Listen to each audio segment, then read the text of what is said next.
Bienvenue dans ce nouveau billet de la Bourse en stress numéro 89.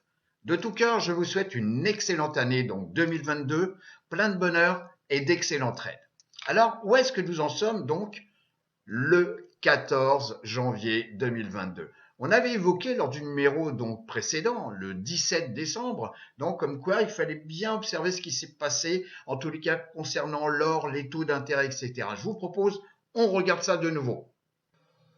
Alors, on reprend l'histogramme donc de 2009 à 2020. Donc, généralement, au mois de décembre, on finit plus haut à la fin du mois qu'on avait commencé. Donc, ceci à raison de 75%. Qu'est-ce qui s'est passé? Eh bien, en tous les cas, vous voyez, au mois de décembre, on a bien fini plus haut qu'on avait commencé. Pour ce qui concerne le mois de janvier, là ici, donc bougie rouge, eh ben, on vient juste de commencer le mois. Donc, c'est pas la peine de se pencher sur ce qui pourrait se passer. Au niveau donc du SP500, on regarde directement donc le SPX. Donc, on voit comme quoi, vous voyez comme quoi ici, les points bas sont plus hauts. Bon. Ici, on a fait un plus haut donc en début de janvier. Donc, pour l'instant, on est sous la moyenne mobile 50 et on est sous la ligne de tendance, enfin, le canal haussier, donc le haut du canal haussier, donc long terme. Je vous rappelle, il suffit de se mettre ici en monthly et on se met en logarithmique. Donc voilà, c'est ce qu'on voit ici. Donc pour l'instant, on est sur le haut du canal haussier. Alors également une chose, puisqu'on vient de commencer l'année 2022, donc maintenant je vous présente le nouvel histogramme, donc 2022, basé donc de 2009 à 2021. Et on voit que ça concerne donc le SP500, le SPX. Donc au mois de janvier, on a 46% des fois où le cours finit plus haut qu'il n'avait commencé. Par contre, au mois de février, on a 63% des fois où le cours finit plus haut qu'il n'avait commencé. Donc, il faut faire attention à ce mois de janvier. On n'est pas au bout de nos surprises. Que nous dit le VIX? Alors, le VIX, on est revenu en direction des 15, mais on n'a pas touché le 15. Je vous rappelle que le 15, c'est un niveau qu'on a déjà testé plusieurs fois et que pour l'instant, c'est réellement un beau support. Vendredi, donc le 14, on a clôturé sous la moyenne mobile 50 jours, ok, qui elle-même ici, donc courant décembre, on en avait parlé, avait croisé à la hausse la moyenne mobile 200. La moyenne mobile 200 commence à être un petit peu flat. Mais vous voyez comme quoi ici, le 14, on a fait une tentative donc en atteignant 22. Si maintenant on compare la volatilité de la volatilité par rapport à la volatilité, vous voyez ici, donc, on vient de se poser le 14 sur la moyenne mobile 50 jours. Bon, la 200, elle, est toujours haussière. Mais cependant, il faut quand même faire un petit peu attention. On était venu ici tester des niveaux, donc hein, c'est une comparaison aux alentours des 4,6, hein, j'arrondis, ok. Et puis on a eu donc action-réaction et on est revenu ici à 6,75. Et puis, donc vous voyez, en début de mois, on est revenu donc sur des zones de 5,50. J'arrondis. Donc pour l'instant, on est légèrement au-dessus de la moyenne mobile 50. Je vous rappelle que c'est un indicateur que je suis, c'est surtout pour des conditions, on va dire, particulières où on casse la moyenne mobile 50. On a sur du long terme ici un canal baissier sur les taux d'intérêt à 10 ans. Mais cependant, on vient vers le haut de ce canal baissier. Et si, là je suis en bougie, hein, donc mensuel. Si maintenant je me mets en daily, vous voyez comme quoi on est revenu ici tester une zone aux alentours. Donc je vous rappelle que ici ce sont les pourcentages, ok, sur 10 ans. Et on est revenu aux alentours des 1,34. Donc courant décembre. Donc le 3 décembre pour être précis. Et on est revenu ici, donc le 10 janvier, retester la zone ici, donc des 1, vous voyez ici des 1,8. L'or ici, on est en bougie mensuelle. On a une magnifique tasse où on est venu, vous voyez, courant donc 2015, tester un plus bas. On avait atteint ici Donc là, c'est l'ETF GLD. Donc il y a un rapport 10 avec le prix en dollars de l'once. On avait ici atteint plus de 1800 $, souvenez-vous, donc dans les années 2011. Et puis on est revenu ici tester ce niveau le 3 août 2020. Et ici, on est revenu tester la zone des 164,80. On a ici donc un petit biseau, le dessin d'un biseau. Et si on se met maintenant en bougie daily, vous voyez comme quoi on a eu tendance à casser ce biseau. Et on se retrouve au-dessus de la moyenne mobile 50 et au-dessus de la moyenne mobile 200 jours. Et la 50 a croisé ici durant le mois de décembre la 200. Donc je dirais comme quoi il faut suivre l'or, puisque ça va être forcément, jusqu'à présent ça l'a été, donc une valeur refuge quand on a de l'inflation. Et il faudra suivre également donc les crypto-monnaies et entre autres le BTC, puisque c'est la plus grosse capitalisation sur les crypto-monnaies. Donc il y a beaucoup de volume, on peut rentrer, sortir beaucoup plus facilement que certaines cryptos où effectivement ça va pas être très simple s'il y a des mouvements de panique. Donc à suivre également ici, c'est ce qui concerne donc les options, c'est le put-call ratio concernant les equity. On voit comme quoi on a atteint ici donc le 13, ici, le 11 janvier, donc un point à 0,44. Bon. Et ici, pof, vendredi, on vient de clôturer ici pratiquement à 0,64.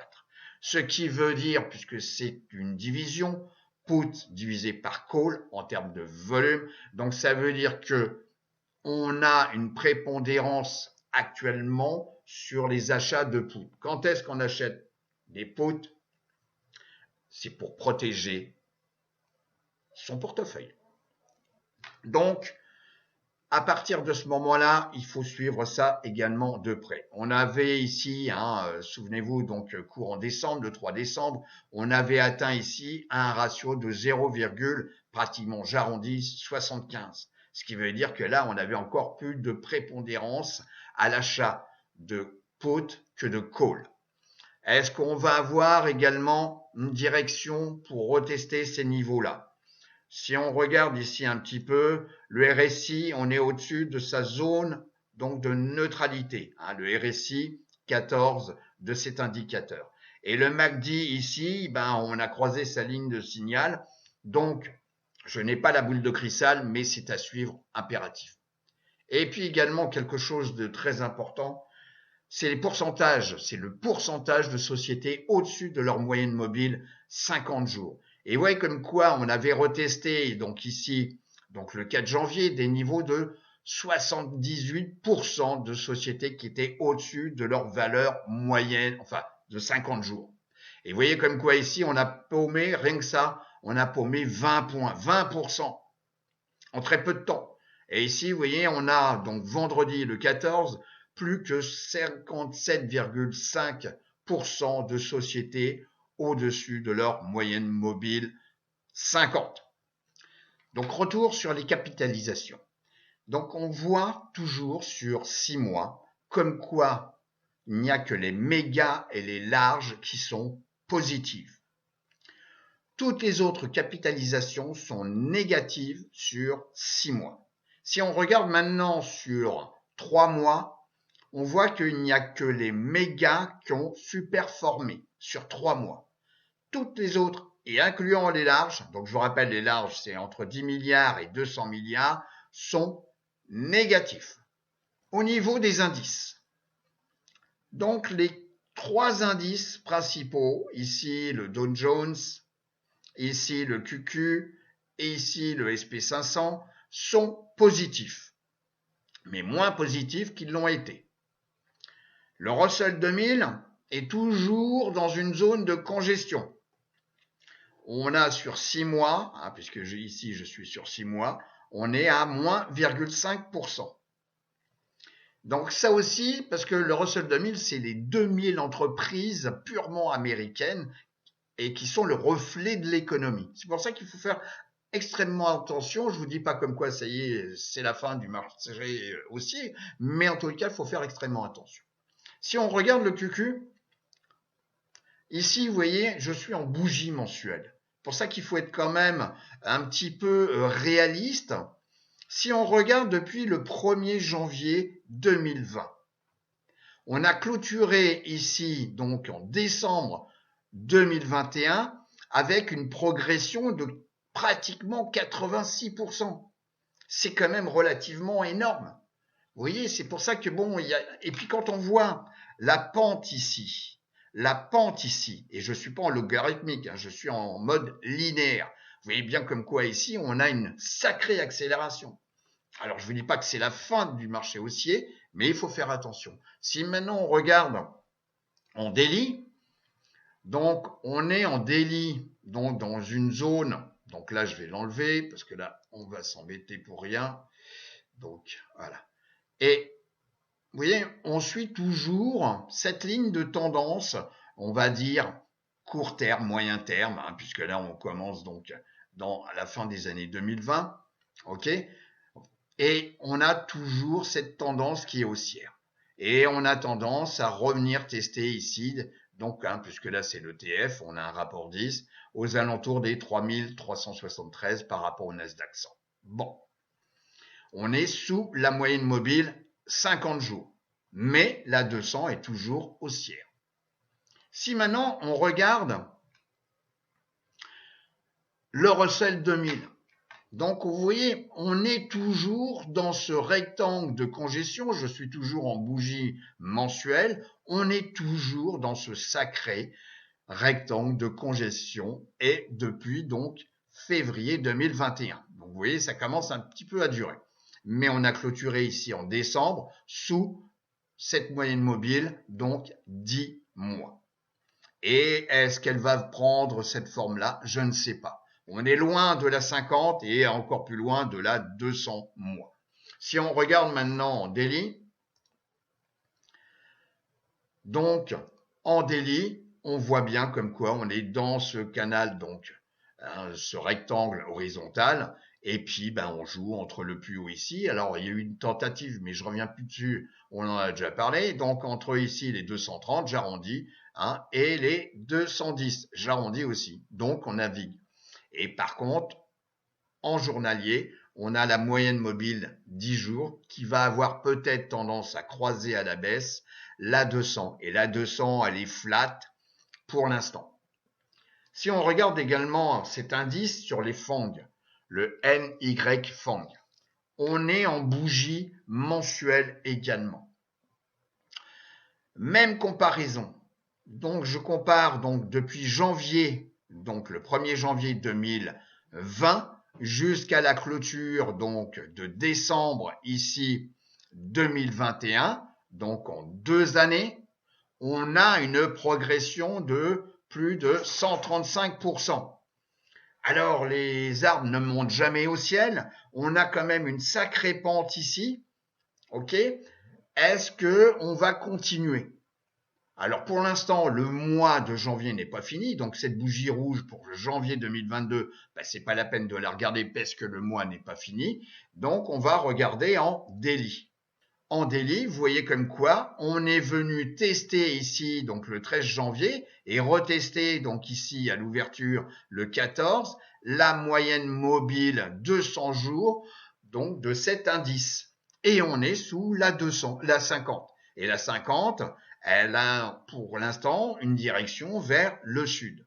Et on est aussi sous la moyenne mobile 10 jours.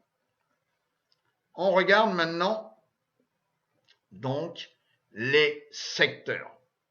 Alors, je suis ici sur 6 mois. Ce sont une comparaison donc hein, des secteurs entre eux. Vous voyez comme quoi, 1, c'est toujours l'énergie. Donc, sur 6 mois, on a une progression de plus de 30%, suivi de près par les financières. Le troisième, ici, c'est tout ce qui est matériaux, donc les staples, ce que j'appelle les couches culottes. Donc pour l'instant, vous voyez, c'est quand même l'énergie qui tire les secteurs. Et généralement, l'énergie, c'est toujours le dernier secteur avant une phase de compression en termes d'économie. Si maintenant, on regarde donc par rapport au SP500, c'est-à-dire c'est plus les secteurs entre eux, c'est les secteurs par rapport au SP500. Et bien là aussi, vous voyez comme quoi on retrouve à 23,57%, l'énergie fait mieux que l'indice de référence qui est le SP500.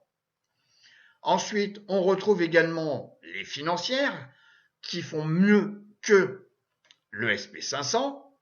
Et puis ici, on retrouve le Staples, donc en troisième position, avec une progression de 3,88 par rapport donc au SP500. Et puis là, le pire, c'est donc les services de communication, où effectivement, le SP500 fait mieux que ce secteur. Les sous-secteurs, donc les industries, donc sur 3 mois, les plus négatifs. Et là, donc, par ordre, donc, décroissant. Les plus, négativement, bien sûr. Vous voyez comme quoi on avait parlé du gambling, les jeux d'argent. Donc, c'est sur ce secteur, enfin sous-secteur, cette industrie qui a le plus baissé, parce que je vous rappelle qu'il y a en totalité 144 sous-secteurs. Donc, c'est celui qui a le plus baissé sur 3 mois. Vous voyez, plus de 37% en négatif, en moins. Vous avez donc tout ce qui est jeu, donc électronique, le multimédia, etc., etc. Je vous ai mis les 15. Alors, c'est toujours intéressant de regarder ceux qui chutent fortement sur 3 mois. Alors, on pourrait le faire sur 1 mois, mais on va pondérer sur 3 mois. Pourquoi? Parce que certes, comme le solar, par exemple, le TAN, donc ça c'est le TLF, vous pouvez regarder également First Solar, donc qui est une société, et parfois il faut profiter de cette forte chute pour pouvoir monter dans le train. Parce que effectivement, si la tendance des marchés continue d'être haussier, dans ce cas-là, effectivement, on peut acheter moins cher. Donc, on peut également traiter donc des options avec la vente pour des sociétés qui ont une belle capitalisation. On peut vendre des puts, voilà, et profiter des baisses. À noter également que, regardez sur 1 mois, vous voyez, Gambling, il s'est pris pratiquement plus de 9% de baisse. Les jeux électroniques, moins 12, etc. Donc ça, ce sont des industries à suivre. Regardez, le solar, il s'est pris sur 1 mois 20% de baisse. Donc ça veut dire que ça peut être aussi une opportunité. Voilà. J'en reviens encore sur le solar. Les biotechnologies, pareil, etc. L'uranium, bon, il n'a pas trop baissé. Par contre, sur 3 mois, il a fortement baissé, etc., etc. Bon. Si maintenant, on regarde ceux qui sont positifs sur 1 mois. C'est-à-dire que on voit comme quoi sur 1 mois, l'indice a tendance à baisser, à se rétracter, et puis il y a des sociétés qui superforment sur 1 mois. Donc, des industries. Vous voyez comme quoi c'est en rapport avec l'énergie.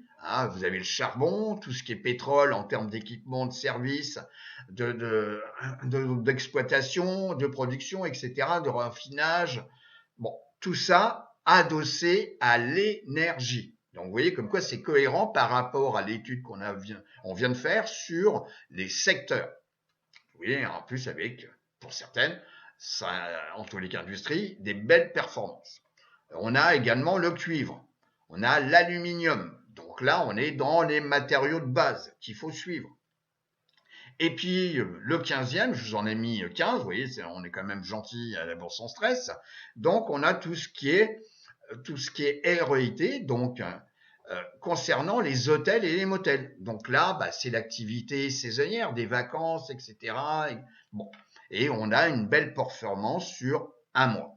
Alors après, il faut voir donc sur le RS de l'année, si les gens vont pouvoir quitter les pays, voyager, etc., se déplacer, etc. Bon, je n'ai pas la boule de cristal.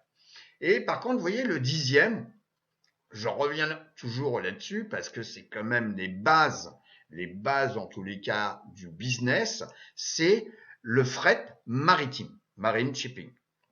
Et vous voyez comme quoi, sur un mois, il a progressé donc de 14,26%, ce qui est quand même pas mal.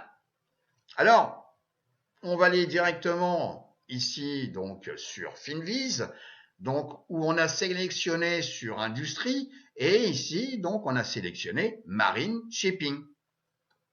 Et puis on retrouve, voilà, la fameuse société, donc, alors il y en a d'autres, hein, c'est un exemple, hein. Donc je vous rappelle que on n'est pas là comme conseiller financier et on est là en termes de pédagogie et on a la société CMRE donc qui a donc une capitalisation de 1,66 milliard donc de dollars. Donc c'est une société basée à Monaco mais qui est cotée également sur le marché américain. Cette société, donc là, vous avez les performances sur un mois, 6 mois, etc. Donc bon, d'où l'embellie, donc c'est la 10e industrie la plus performante sur un mois, c'est ce qu'on vient de voir. Si on regarde maintenant, qu'est-ce qu'elle fait au niveau du cours? Alors déjà, on va regarder ici sur un mois, on va se mettre ici, voilà. Donc vous voyez comme quoi on a une forte baisse. Donc là on en revient donc avec le début donc des années 2020, ok, avec le confinement, l'arrêt total des économies et je vous en passe des meilleurs, où on a testé ici en mars un point bas à 3,22. Et puis depuis, vous voyez, en bougie mensuelle, on a coupé la 50, on est au-dessus de la 10 mois. Ok, on a pas 50 mois, excusez-moi. Hein. Et puis ici, on est au-dessus de la 10 mois. Et puis là, on est en train de faire une belle figure où on a testé donc la 10 mois. Est-ce qu'on est en phase de retournement? Je ne sais pas, puisque le mois de janvier, il n'est pas fini. Et pour ça, on va regarder donc en daily. En daily, vous voyez comme quoi on est venu tester donc ici de nouveau la moyenne mobile de 100 jours, qui a quand même une orientation vers le nord. Et ici, depuis début janvier, on a cassé donc ici la 50 et on revient ici la tester et on est au-dessus de mon fil conducteur, la moyenne mobile 10 mois. Et on a fini ici, donc vendredi, avec une belle bougie bien pleine à 13,38. Et je vous rappelle que l'ancien point haut ici, donc en septembre 2021, donc on va faire comme ça, voilà. Et dans la zone ici, point haut, ici, on est aux alentours des 16,70. Alors, est-ce que c'est une pépite? Je ne sais pas. En tous les cas, moi, c'est une société qui m'intéresse. Alors, on peut acheter. Donc, moi, j'attendrai un petit peu parce que là, on a une belle bougie. Il faut avoir la confirmation puisqu'on a coupé ici, on a cassé à la hausse cette zone de congestion, donc à 13,26. Mais ça nécessite confirmation. Est-ce qu'on va revenir tester la moyenne mobile 10 jours? Je ne sais pas. Mais en tous les cas, on est attiré ici par le fait de combler le gap baissier ici, et puis de revenir peut-être tester les plus hauts à plus de 16,65. Et puis, il suffit d'utiliser aussi des indicateurs. Donc ici, c'est pas le RSI, c'est le TSI, mais on est dans une bonne configuration. Alors, également, on peut faire également une stratégie sur les options. On peut imaginer avec tous les éléments ici positionnés, placés, dire comme quoi on a des probabilités, comme quoi effectivement CMRE puisse continuer à monter. Et si bien entendu, l'économie continue à tourner, etc., etc. Alors, on va pas voir là la vente de put, on pourrait faire une vente de put par exemple, mais on va envisager effectivement un scénario un petit peu plus moyen terme, ok, où le cours va continuer de monter. Donc je suis en train de regarder donc l'achat de call pour une échéance dans un an, janvier, vous voyez, 2023, et avec un objectif donc pour payer moins cher, en disant comme quoi peut-être que dans 3 mois, 4 mois, 6 mois, bon, il faut faire attention à la valeur temps sur les options. Bon.